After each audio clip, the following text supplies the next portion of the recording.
여기는 고려 충해왕 때 묵과에 급제하여 벼슬에 오른 태제 신우 선생을 기리던 유허비각입니다. 벼슬은 사헌부 장령과 전라도 안념사를 역임하였다고 합니다. 안념사는 요즘으로 치면 도지사쯤 되겠네요. 신우 선생은 본관이 아주이고 호는 퇴제입니다. 아주 신씨로는 의성에 처음 들어와 터를 잡은 신윤유가 아버지입니다. 비각은 앞면 2칸, 옆면 1칸 크기이고 맛배지붕으로 올렸습니다. 이 비각은 그동안 여러 차례 고쳐지었는데요. 1992년에 의성군과 지역분들이 함께 뜻을 모아 고쳐지은 것이 지금까지 이루고 있다고 합니다.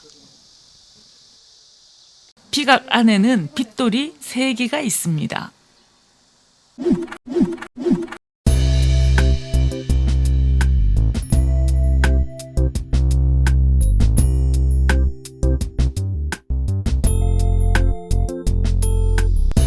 신우 선생은 고려가 망하자 아버지와 함께 이곳 단밀로 내려와서 은거하며 지냈고 이성계가 형조판서로 불렀지만 거절합니다.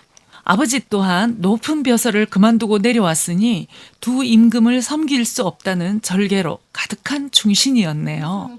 고려가 멸망한 것을 한탄하며 이성계가 내민 손길을 마다하고 미련 없이 낯선 땅에 터를 잡고 지냈으니 그야말로 절개가 대단합니다. 그런 아버지를 모시고 단밀면으로 들어온 신우 선생은 효심도 지극한 분이셨다고 합니다. 아버지가 돌아가시고 심요살이를 3년 하였는데 그 자리에서 대나무 2그루가 자랐다는 얘기가 있습니다. 이 이야기가 퍼져 조정에 알려졌고 정렬을 내려 마을 이름도 효자리라고 했습니다. 신우 선생을 배양하는 서원이 가까운 곳에 있는데요. 제가 얼마 전에 소개했던 속수서원입니다. 모두 5분을 배양하는 속수서원도 함께 둘러볼 만한 곳으로 알려져 있습니다.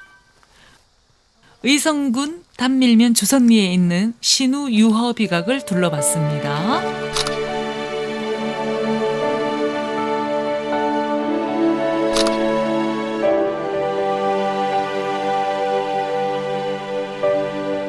이곳 단밀면은 삼한시대에는 진안이었는데요. 남미리 미동국이라는 소국의 도읍지였습니다. 그만큼 단밀면이 꽤 역사가 깊은 고장이기도 합니다. 깊은 역사만큼이나 효자와 열부들이 많이 나온 곳입니다. 그 가운데 하나를 찾아왔는데요. 김형석 정려각입니다. 주소는 의성군 단밀면 주선리 439의 1입니다. 원래는 비만 전해져 오던 것을 후손들이 비를 보호하려고 1995년에 비각을 세웠다고 합니다. 의성 출신인 김형석 선생은 조선 후기인 1655년에 태어났습니다. 아버지를 일찍 여의고 홀로 계신 어머니를 지극정성을 다해 모셨는데 가난을 떨칠 수가 없었습니다. 거적자리를 짜서 내다 팔아 쌀과 고기로 음식을 마련하고 자신의 옷은 흐름해도 어머니의 의복은 늘 청결하게 했다고 합니다. 엄동설안에 낚싯대를 들고 창거리를 얻으러 나갔는데 위수강 얼음이 깨지면서 잉어가 뛰어나왔다고 합니다. 이 모습을 본 마을 사람들이 모두가 지극한 효성이 하늘을 감복시켰다고 이야기했습니다. 어머니가 돌아가시자 멀리 떨어진 묘소를 하루도 그르지 않고 찾아가 성묘를 하며 슬피 울었다고 합니다.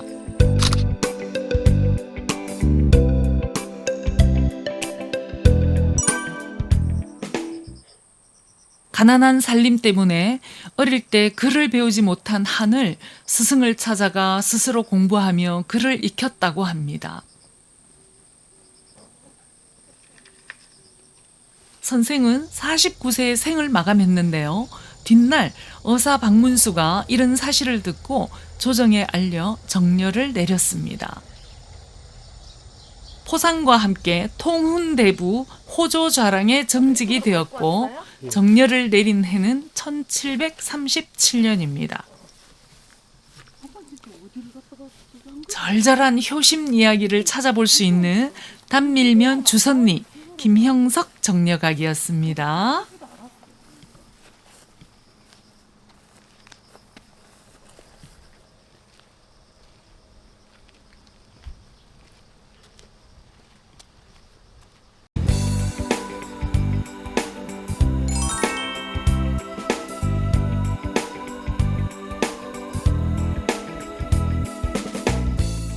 이곳은 김형석 정려각입니다. 바로 앞서 본 것과 같은 이름이지만 다른 김형석 정려각입니다. 우연처럼 두 분의 이름이 김형석입니다. 이곳 김형석 선생은 조선 후기인 1848년에 태어났고 호는 국은이고 효자로 이름난 분입니다. 단종 복위 운동을 했던 백촌 김문기 선생의 후손으로 충북 영동에 살다가 아버지를 따라 이 마을로 옮겨왔다고 합니다. 어릴 때부터 총명하였고 형제 사이의 우애를 실천하며 부모님께 정성을 다해 효도를 하였답니다. 어느 날 호랑이가 집에 들어와 가족을 해치려 하자 아버지와 함께 두들겨 잡은 일도 있다고 합니다. 아버지가 돌아가시고 홀로 남은 어머니를 극진히 모셨는데요. 어느 날 어머니가 쇠고기를 먹고 싶어 하자 상주읍까지 갔는데 얻지 못하고 빈손으로 돌아오게 됩니다. 스스로 성의가 모자람을 한탄하며 나무 그늘 아래에서 쉬는데 까마귀 떼가 나무 위로 모여들었습니다. 고개를 들어 위로 올려다보니 쇠고기 한 꾸러미가 매달려 있었다고 합니다.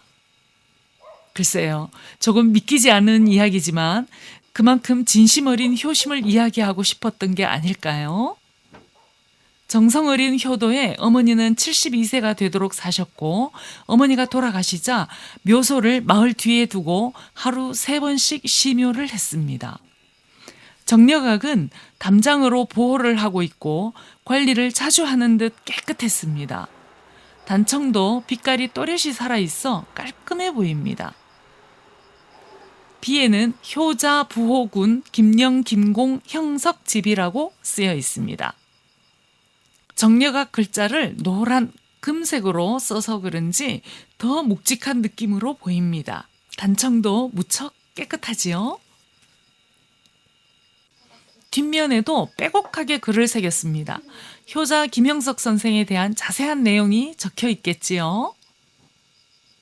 단밀면에서 낙담보를 오가는 찻길이 바로 옆에 있고요. 이곳 주소는 생송리 216-1입니다. 정려각을 나와 낙담보 쪽으로 조금만 가면 또 다른 효자각이 하나 있습니다.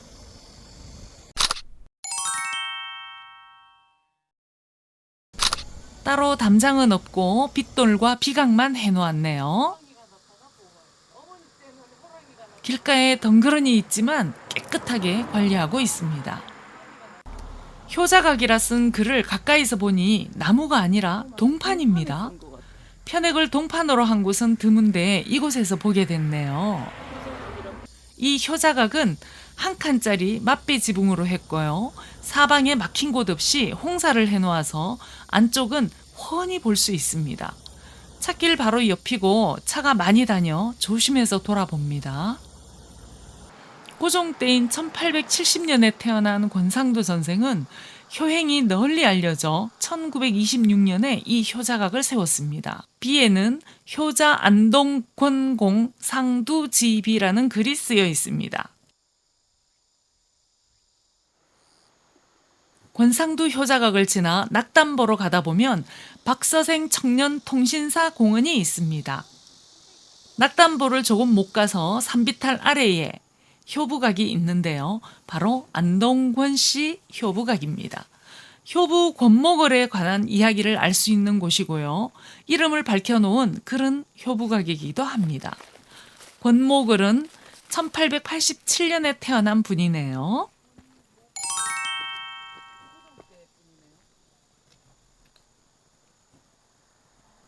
효부각은 어른 키만한 높이로 사방에 담장을 놓았습니다. 다행히 문은 잠가 놓지 않았네요. 앞서 둘러본 정려각이나 효자각보다 전각이 꽤나 화려합니다. 같은 한 칸 크기인데도 말이에요.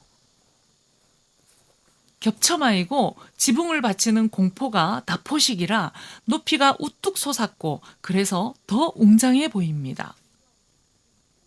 효부각 놓인 곳이 조금 경사진 산비탈이라 뒤쪽은 담장이 앞에보다 낮게 되어 있네요. 길 건너 낙동강이 흐르고 저 멀리 낙담보가 보이는 경치 좋은 곳입니다. 앞이 훤하게 트여 있어서 정말 자리가 좋은 듯합니다. 앞에 보이는 낙동강에서는 율정호라는 유람선이 있어 관광을 즐길 수도 있습니다.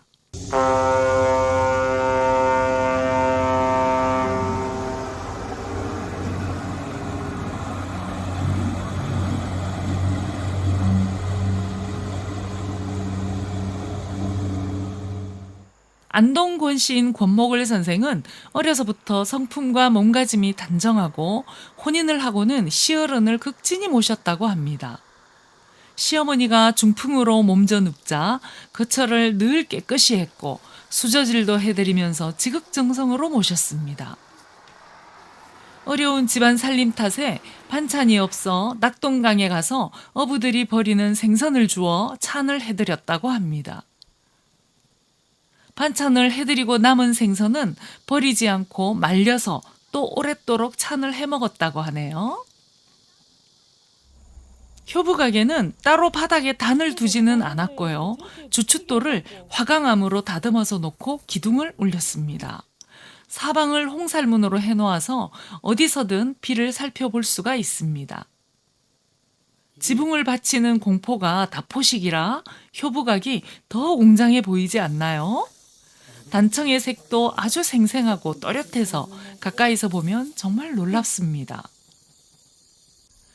둘레에 풀은 싹 정리를 했는데요. 비각 안쪽에 있는 풀은 그냥 두었네요.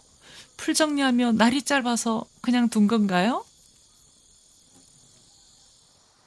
비에는 양효부 유인 안동권씨 표렵이라고 쓰여 있습니다. 안내문에 따르면 이 글은 신천인 강제기가 짓고 순천인 장제수가 썼다고 합니다. 효부각 현판글은 경주인 이중헌의 글입니다. 시어머니가 87세로 돌아가실 때까지 한결같은 마음으로 효도를 다했다고 합니다. 이런 이야기를 건네들은 의성 군수가 표창을 하였고 유도회 비안지부에서 비각을 세웠습니다. 평생 반듯한 성품과 효심으로 살아간 효부 권목을 선생은 우리 후대 사람들에게 귀한 이야기를 들려줍니다. 고마운 마음으로 이 효부각을 둘러봤습니다. 오늘은 의성에 있는 정려각 여러 곳을 둘러봤는데요. 그 중에는 충신도 있고 효자도 있고 또 효부도 있었습니다. 이렇게 예부터 충심과 효심이 가득한 사람들이 참 많았던 것 같습니다. 지금까지 저는 한빛이었고요. 고맙습니다.